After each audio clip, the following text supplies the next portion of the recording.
Hi guys. So lately we've been inundated with questions from people who have bought the bod version 2. This is obviously the male version with Nathan on the front cover, who are still struggling to be able to reach their meal plan goals and be able to flexible diet, which is something that we're really passionate about being able to help everybody to achieve, because I honestly believe that it is something that is life-changing. I know that when you do start tracking macros, it can be a little bit overwhelming and there's quite a bit of information and a little bit of tricks and knacks that once you get used to it, you will be able to pick up along the way. However, when you do first start, I fully understand that in the first couple of days, it can be tricky. I would give it, do you reckon, a week until you be able to get your head around tracking? And yeah, so it's kind of one of those things where you just get better at times by doing it. So the first day you're going to be probably quite hard to do. You'll find it quite hard to start with. So and time consuming to start with. And time consuming. You might sit there playing on your phone for the first, for a half an hour to an hour, even longer sometimes, trying to figure out what you can and can't eat and fit into your macros. And obviously you then need to try and figure out certain, obviously you have majority of it being healthy foods, so trying to majority put most of the foods in healthy. And then within a week or two, you honestly, once you have a few foods in your MyFitnessPal, the app that we'll discuss in a minute, it's really easy to grab the foods you usually go with, and it honestly takes 5 to 10 minutes a day once you get the head around it. Now, I started tracking about 2 years ago now, which allowed me the flexibility to be able to eat the foods that my family was also eating, that the boys were eating, and the flexibility to be able to eat out when we were going somewhere, or without me prepping my meals. If I'm at the gym, for example, like we're at work at the moment, I knew that I could just go to the fridge, grab something, and I'd be able to implement it into my day-to-day diet. For me, it changed everything. It was the biggest change for me.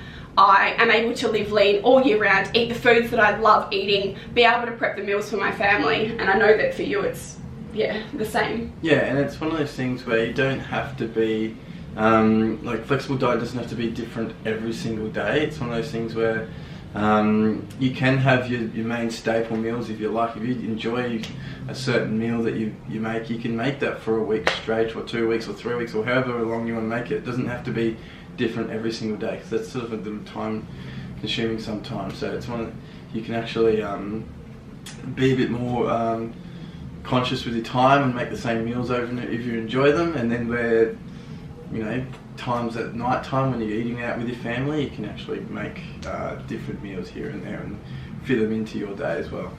Okay, so the first thing we're going to go through is you've purchased the bod version 2. It shows you in there everything to do with how to work out your calories. We've now also just added on the bod calculator, which means that it's all done for you. All you need to do is go through the steps on the bod calculator on the website. Now, if you can't log on and you have purchased bod version 2, you just need to email us and we can reset your password for you. Now, once you've got your calories, we would suggest purchasing MyFitnessPal. Now, there's 2 separate levels of MyFitnessPal. There is the free version, and then there's the upgraded version. Now, in no way, shape or form are we sponsored by them. We don't get anything out of it. There are other apps out there as well. It doesn't have to be MyFitnessPal. There are other ones that you can research and look into as well. But MyFitnessPal is the one that we generally use here. And it's got the most food that is already ready to go in it. It's got a big database of food, so it's easier to track certain food, a lot of different foods and stuff all around the world. Now, we also suggest upgrading to the purchase level, because once you do, so it's either $70 a year or $14 a month.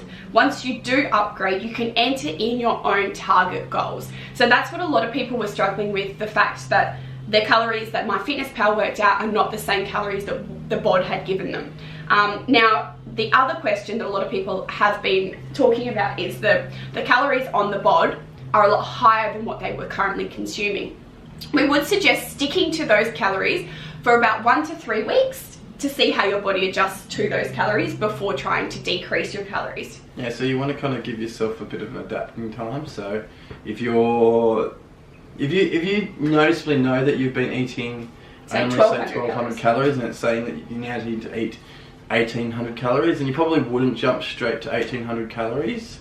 You would just sort of try and find that sort of middle ground, find how, because obviously having a better ratio of macronutrients as well is going to improve things. But I wouldn't suggest going straight to 1800 calories because that's going to be a big 600 calorie increase. What if it wasn't, say, consistently 1200 calories? What if they were eating, say, 1200 calories 3 days a week and then 4000 calories on the weekend? You kind of try and find out what the average that you were eating then. So if you were eating like 1200 calories throughout the week and then 4000 calories over the weekend, obviously your average calories is probably going to be up around 1800 calories. So then you probably would jump straight to that. So, and that's probably where people fall down, as they think that they're eating this much amount of food and 1200 calories, but when in actual fact, when you average it out over a week, they're actually consuming a lot more. So yeah, taking into consideration, a lot of people say stick to their food for the 5 days during the week when it's a lot easier for them, and they go out on the weekend and splurge. Yeah, so for, like I said, so you're having an extra 8, so if you're having 4,000 calories over the weekend or 2,000 calories each day, that's 800 calories each day on top of what you were having throughout the week. So also that's 1600 calories. You put that into, it's an extra 300 calories roughly on top of your actual day on average. So you're actually averaging around 1500 calories. So you would probably start around 1500 to 1600 calories or something around that mark. Okay. Now we would advise that you guys either write down some notes throughout this, reference back to this, grab a piece of paper and jot some notes down. So here are a few key questions that we have been getting asked quite a few times that we want to explain more in depth. Over the festive period, this is going to be life-changing. If you can get your head around this and you can truly grasp the understanding of how to be able to flexible diet, it will change your life. And I have no doubt about that, in the fact that you can prep meals for your family, you can eat out, you can still enjoy all those Christmas foods that you want to enjoy and be able to hit your goals. It's just not a restrictive lifestyle. Obviously, it's still, you know, some people will say that you're constantly trying to look over your food all the time is still obsessive, but you've got to kind of look at the alternative. There's either you put weight on or you don't reach your goals, or you have this, especially after you get used to weeks of getting used to it. It takes a couple of minutes a day out of your day. It really isn't that obsessive. I know that for me personally, I eat the same sort of foods every week. It's roughly the same. We always have buttered chicken, I always have oats and things like that, but foods that I regularly enjoy eating, that for me it's always in there. I can forget to track and I know what I've had in my mind, and it takes me 5 minutes at the end of the day to put it all in. Now the other thing that we get asked is in regards to calories on MyFitnessPal versus macros. So if your macros are all at 0 for your day and the calories are super high, is that okay? Yeah, it's just a rounding error from MyFitnessPal. So I wouldn't be too concerned about that. You're more trying to make sure that your macros are in line.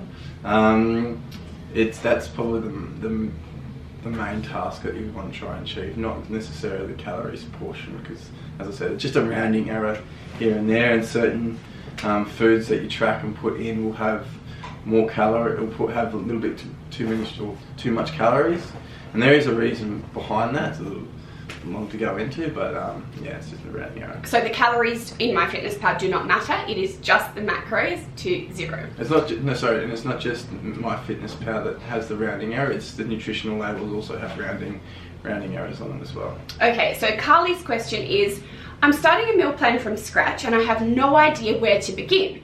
I've just started being a vegetarian and I'm hoping to avoid soy, and I have no idea where to start.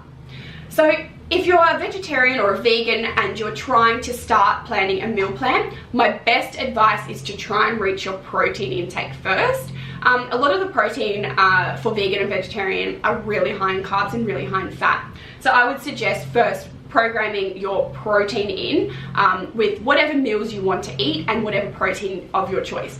So whether that's tempeh, lentils, beans, vegan pea protein, whatever it is that it may be. From there, I would then work out your carbohydrates and fats. If you find as a vegetarian you're always over your carbs. You still got a few good choices being vegetarian, just quickly. So you still got things like eggs and obviously so they're all high protein. So vegetarian's nowhere near as hard as vegan. Yeah, as vegan, whereas vegans obviously go with the food choices that Sophie mentioned.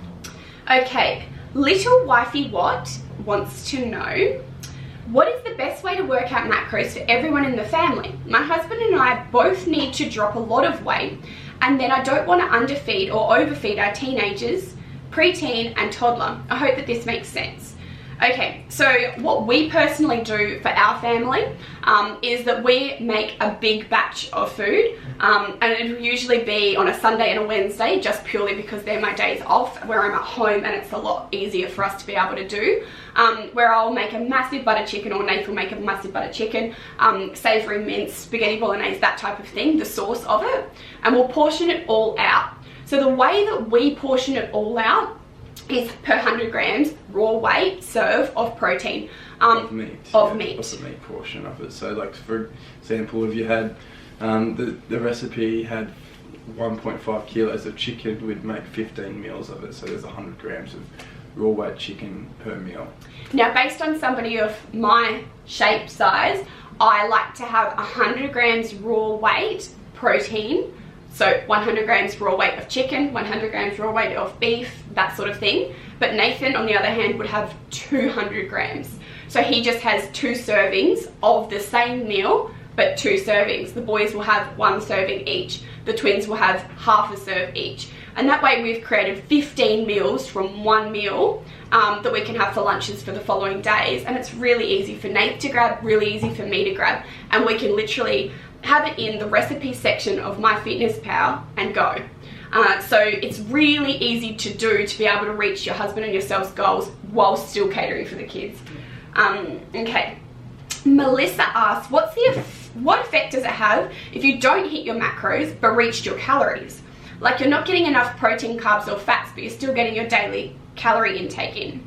So this is similar to what we were talking about before, in regards to just ignore the calorie number, always stick to the actual macro number. And it is very important that you do always try and hit your protein intake, your carbohydrate intake and your fat intake. Yeah, so and I think there could be 2 different sides of the question with this one. So what you want to do is you always want to try and make sure you're kind of right around your protein intake, so you want to be within a couple of grams of your protein intake. However, if you do go way over in your carbohydrate intake, you then want to go the same amount of calories down below in your fat intake. So all vice versa. So if you're under in your fat by 10 grams, which is 90 calories, you want to have 90 calories extra of carbohydrates. So that would be how you get to your calorie mark, roughly with that mark. Obviously we want you to try and hit your protein, carb and fat, but in the end, because it's a rounding error from that, you kind of still want to work out what your rough calories are. And like I said, if you go over by your carbohydrate by 10, so by 10 carbs, it's going to be 40 calories, so then you've got to go under in your fat by 40 calories, which is going to be about 4 calories. And protein is the most important to hit? Yeah, in protein you want to still try and make sure that you can't really adjust protein for carb or protein for fat. Carbohydrate and fat are your energy sources, so you can kind of play around with them, and you can kind of be up a little bit in one and down a little bit in the other, especially when you're sort of not so, rigid sort of dieting plan, for say, example, for a bodybuilding competition. You can kind of be a little bit lenient there. Okay. Melissa wants to know, what is your advice for macros while breastfeeding? So on the BOD website, we actually now have an option for breastfeeding mums. The other additional advice for that would be to ensure that you are drinking enough water. It is worked out for breastfeeding mums on the macro calculator on the BOD.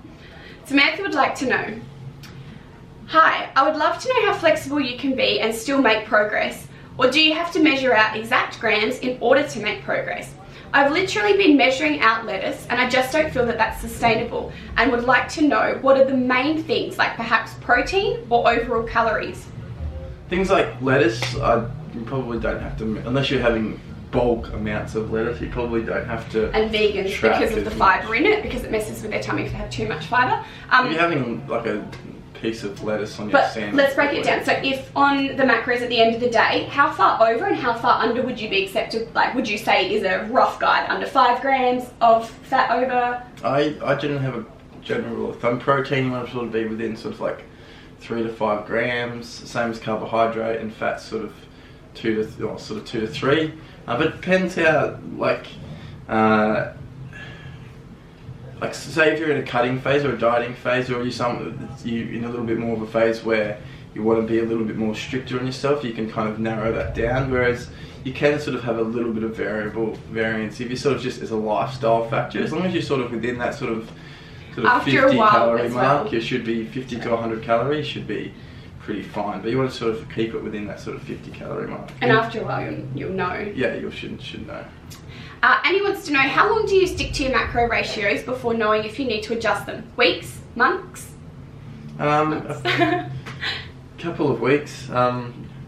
So what you want to do is you stick to something, you measure the outcomes. So you would measure yourself, and the best thing, obviously, do some sort of body composition measurement or girth measurements, something where it's measurable. So when you have a measurable start, and then you would follow some macros for a bit, or we follow your food for a bit, your nutrition plan, and then you do another measurement, and then obviously you measure the outcome. And if you've put weight on, or your body composition's gone off, then you're obviously eating a little bit too much food, then you reduce that food by 5-10% or so. So and then all the other opposite ways. So say if you want to try and gain weight and you're eating food and you haven't gained any weight, or you've lost weight, then obviously you wouldn't have to increase your food by 5-10%. Okay, Beck Bunny wants to know, how do you predict macros when eating out? So a lot of places like Grilled, for example, actually have the nutritional breakdown on their website, which you can then add as a quick ad or my ad in MyFitnessPal as your own food. So if you know that you're going to eat that, an example, when I go to Grilled, Simon Says Burger, and I have it specialized, so I've gone onto their website, I've taken what I don't eat bacon or any pork products, so I've taken that out of the breakdown and added it in as my food. So when I go there, all I have to do is go Simon Says, and it's already in there ready to go, and it's very quick and easy. But if you were to say go eat out and have a chicken salad, you just kind of have to guesstimate how much chicken you'd have. So if you're having a chicken salad, you have to guesstimate roughly how much lean or raw weight of chicken, or cooked weight of chicken. You can even put cooked weight of chicken in there, and kind of just track it into your MyFitnessPal that way, and just sort of guesstimate how much you've got in there. If it's got any oil, again, you just got to sort of guess at that point in time. But going and tracking things like a grilled burger, it's good as a lifestyle factor. Again, it's but they're never going to be 100% accurate again. So again, it's like Joe, who works at Grilled, doesn't care if he puts an extra dollop of dressing on there. Yeah, so it's kind of Mama does. So it's something that is a lifestyle factor, and in the day-to-day thing, it'd be fine to do. However, again, if you're in a period where you're got to be a little bit more strict, again, it's probably not a great option. Okay, Brom wants to know, how important is the quality of food when it comes to fat loss? E.g., choosing something with low nutritional value even though it fits the macros and calories while maintaining a deficit. So if you were going to have, say, butter chicken or ice cream, how important is that? You want to try and get a sort of a good ratio of around about 80-20, so 80% of whole nutritious foods to about 10 to 20% of sort of processed foods. So that's kind of where the ratio you'd want to try to get. It's kind of, again, you don't have a 100% way of figuring that out. You just kind of got to kind of try and figure out roughly what 80% of your total daily intake is going to be, and have that as the whole nutritious foods, and then about and hit your fibre intake before eating junk. So a good way of doing it is sort of 80% of whole nutritious foods you like and that you eat all the time, 10% of the foods that you don't not really fussed about, but you have to have them, so like your vegetables and that sort of stuff. I love vegetables. They're like my favourite. If I could have anything all day long, it would be like a big bowl of salad. I'm talking about general lot population. Oh, I'm sure everyone else loves salad as much as me. 10% of your processed foods. Okay. Tasha Sarah would like to know, how do you put your macro goals into MyFitnessPal to track accurately? So we went over that previously. You do need to upgrade to the premium version, but then you can just enter the macros in according to the BOD calculator. So that's really, really good thing to do, because then you don't have to try and take the guesswork out of it. Ellie Marie would like to know more about calorie deficit and reverse dieting. So we kind of just touched on that. So there are two separate things. So calorie deficit is anything below what your current maintenance weight is, or food intake is. So if you're eating 2,000 calories and you're not gaining weight, you're not losing weight, that's your maintenance sort of calories, and then anything under that would be a deficit. Reverse dieting is then coming out from that deficit, and from a deficit, depending on what your goal is, you want to sort of, and how hard the dieting phase was. So say if you were, for example, a bodybuilding competitor or a figure competitor, you've had to get down to quite lean body fat percentage, you probably want to try and get out of that deficit quite quickly. Increase your food so you get to sort of a more of a healthier state a little bit quicker. Whereas if someone who just had done a slight cut, lost a couple of kilos, you would then just increase your food up very gradually. Okay, Tala Page, if I was to treat myself to an acai bowl, for example, or a burger as a cheat meal, do you have any tips on how to somewhat accurately track those so that you can still hit your macros for the day? So something like we were talking about with a burger before previously, but an acai bowl, I would suggest making it yourself, because it's very, very hard to track something like that, because it's got apple juice in it, it has acai, it has banana, and the amount of ingredients that have actually gone into that, it would be so hard to track. You just have to try and figure out what the ingredient, if you are onto it, you could probably try and find out how many ingredients or what the ingredients are into a acai bowl and sort of guesstimate, just roughly put them in, so do it that way. Okay, Kiss by Brooke would like to know, I'm so happy that you're doing this. My biggest question comes down to tracking food cooked versus raw and the multiple variations of cooking food and how it changes when weighing it out. For example, sometimes I roast my sweet potatoes or sometimes I have them mashed. How would I weigh this out? Mashed are always heavier than roasted. You'd weigh it out before cooking it. So always raw. Everything is always weighed raw. Ideally, yeah, everything would be to be done before cooking, because yeah, like you said, the different cooking methods change the weight. So you would have, if you need to have 200 grams of sweet potato, you would weigh it out raw first. Let's break it down super easy. So let's say we had 500 grams of raw sweet potato and we're wanting to have 100 grams raw per serve, which would equal 5 meals. So we're going to weigh it raw, 500 grams. Every single time you enter that into your MyFitnessPal, or anytime you track it, per serve is going to be 100 grams raw. So you cook it however you want to cook it, and then once it's cooked, put it back on top of the scales and then divide that cooked number by 5. That'll equal your 100 grams per serve raw weight. Yeah. Was that broken down? Okay. Jess would like to know, how and when can reverse dieting be incorporated into a nutrition plan? Some more info on how to choose between maintenance, cutting and bulking calories when happy with the current weight but wanting to trim down fat. I think we kind of just covered that.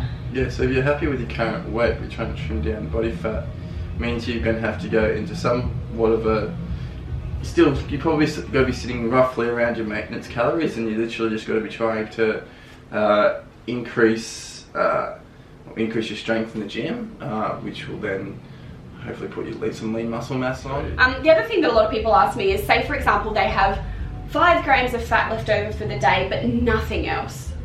What would you do? 5 grams of fat and nothing else left. So let's go fat first. 5 grams of fat left. You could have anything like you could have a couple of fish oil, you could have some fish oil, you could oils. have some coconut oils. Fish oils oil are pretty good. Or macadamia nuts. Like, if you had some nuts or something like that, which is going to probably give you a little bit of carbohydrate, you might go, say your carbohydrates end up ticking over by a couple of grams, you would just stay under in your fat by a gram or something. Let's say 10 grams of protein left over for the day. You could have some protein powder, any sort of meats, things like that. Okay, let's say 10 grams of carbohydrates for the day. Honey? You could have some honey or carbohydrate-rich foods like rice, or obviously a small amount. Yeah, fruit is a good way to finish off the day. So yeah, anything like that. Okay. So we are heading towards the end of the questions that I have got here. Taylor would like to know, how do you work out how many macros you should be eating in a day aligned with your current goals and weights, etc.? So we've designed the BOD calculator on the website to be super duper easy as possible. However, we've just also implemented our coach to be able to do those macros for you, so that it takes all of the guesswork out of it for you. It is $50 and it's a once-off fee. You don't have to pay any more, but a coach will actually do your macros for you and send them back to you. And then from there, there's no working it out, nothing at all. You just tell us your goals and fill out the form. And from there, you can enter them into MyFitnessPal yourself. It definitely does include the breastfeeding option. It's tailored completely to your own goals and to what you're trying to achieve within your own life, I guess. I hope we covered everything. We really want you guys to be able to nail this, because flexible dieting is something that will change your life, and tracking macros is something that I know is daunting to start with, and it can be incredibly time consuming for the first week or so, but once you have your head around it, it will, honestly, it changes your life. You can eat all the foods that you want to eat. It stops you from having to eat chicken and greens all day long, or a set meal plan, or if you're out with your friends and you've got no food with you, it allows you the freedom to be able to eat your food. And I know that without being able to do flexible dieting, I would definitely not have made it to my comps at the start of this year, because for me personally, it just allowed me the structure to be able to still eat the food that my family were eating, and just know the foods that was actually being consumed. No, awesome. Well, we hope that you guys gain some more insight into it, and as always, please let us know if you have any other questions, because yeah, we really want you to be able to get your head around and grasp flexible dieting and macros. If you are cooking from the macros recipe book as well, you can just create whatever will fit into your macros, and they're all on the bottom of the book. And we hope that you guys enjoyed today, and yeah, let us know if you need anything else, but yeah, we hope that you can grasp the hang of it soon. Thanks guys.